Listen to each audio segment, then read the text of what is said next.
masasabi mo, little boy? Alam mo talagang masasabunan Yung magkaiba sila ni Kuya. So straight ang hair. Yung Opo, Kuya may niya ang tiwala po ako sa kanya. dahil Dahil ano po siya. Siya po yung pinaka-matalino na Yung matalino talaga. gaano ka ka-proud sa tatay mo? sobra po. Anong gusto mo sabihin sa tatay mo? Thank you.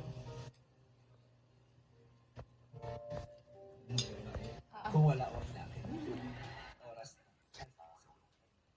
Ano nga, ang tagal mo kumain talaga. Dahil kung gagawin. Jake Cyrus, anong gusto mo sabihin? Anong gusto mo sabihin sa tatay mo ngayon? Grabe yung pinagdaanan niya sa pandemic. Grabe yung luha niya kanya.